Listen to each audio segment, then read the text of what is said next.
ഒന്നുകൂടി ഹോൾഡ് ചെയ്യാൻ സാധിക്കുമായിരുന്നു സിനാൻ.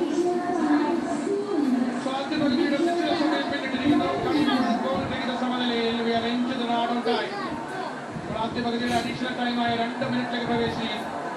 വീണ്ടും ഒരു കടുത്ത ടാക്കിലാണ്. 3 കാലിക്കറ്റ് താരങ്ങളാണ് വന്നവിടെ അസിയർ ഗോമസിനെ ടാക്കിൽ ചെയ്യുന്നത്.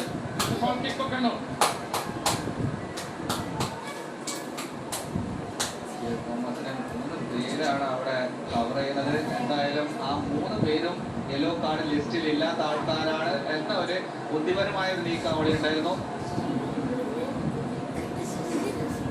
ആദ്യ പകുതിയിലേക്ക് നീങ്ങുകയാണ്. ഈ സീസണിൽ ഏറ്റവും കൂടുതൽ ഗോൾ അടിച്ച ടീമാണ് കാലിക്കറ്റ്. കാലിക്കറ്റ് 21 ഗോളുകളാണ് ഈ സീസണിൽ. 21 ഗോളുകൾ അടിച്ച team. Top goal scoring team. ഏറ്റവും കൂടുതൽ പോയിന്റ് എടുത്ത ടീം 23 പോയിന്റ്.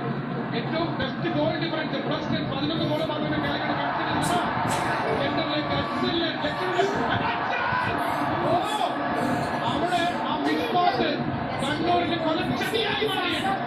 സച്ചിൻ സുനിലാണത്. യങ്സ്റ്ററാണ്. കുറെ മത്സരത്തിന് ശേഷമാണ് ഇതുപോലുള്ള ഏറ്റവും നിർണായക മത്സരത്തില് ഈ താരത്തിനെ പരീക്ഷിക്കുന്നത് എന്നുള്ള ഒരു അപകടം കൂടെ അവിടെ ഉണ്ടായിരുന്നു.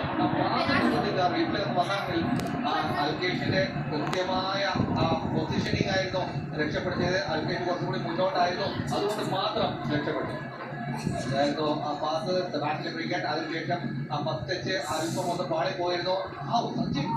സച്ചിൻ എന്തെങ്കിലും ത്രോയിലേക്ക് കളയാമായിരുന്നു. അവിടുന്ന് ഒരു ബാക്ക് പാസ് ഒരിക്കലും ഗോൾ പോസ്റ്റിലേക്ക് നൽകാൻ പാടില്ല. അഥവാ നൽകുന്നുണ്ടെങ്കിൽ ഗോൾ പോസ്റ്റ് വിട്ടിട്ടായിരുന്നു നടക്കേണ്ടത്. പക്ഷെ അവിടെ ഒരു ബാക്ക് പാസിനുള്ള അവസരം ഉണ്ടായിരുന്നില്ല. തീർച്ചയായിട്ടും റൂൾ ബുക്കിൽ ഇല്ലാത്ത, ഗെയിമിന്റെ റൂൾ ബുക്കിൽ ഇല്ലാത്ത ഒരു കാരണം തുറന്നു സ്വന്തം പോസ്റ്റിന്റെ ഡയറക്റ്റ് പോസ്റ്റിലേക്ക് ഫ്രെയിമിൽ മാറി അകന്നിട്ട് വേണം, ഫ്രെയിമിൽ നിന്ന് അകറ്റി മാറി വേണം ഗോൾ കീപ്പർക്ക് മൈനസ് നൽകാൻ.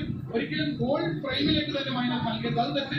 2 പുറകിൽ നിന്ന് വരുന്ന അക്സല് ഇത്തരം സന്ദർഭങ്ങളിലും ചാർജ് ചെയ്യുമെന്ന് അറിഞ്ഞിരിക്കെ വളരെ ഫെയിന്റ് ടച്ച്, എന്തൊരു ഡേഞ്ചർ.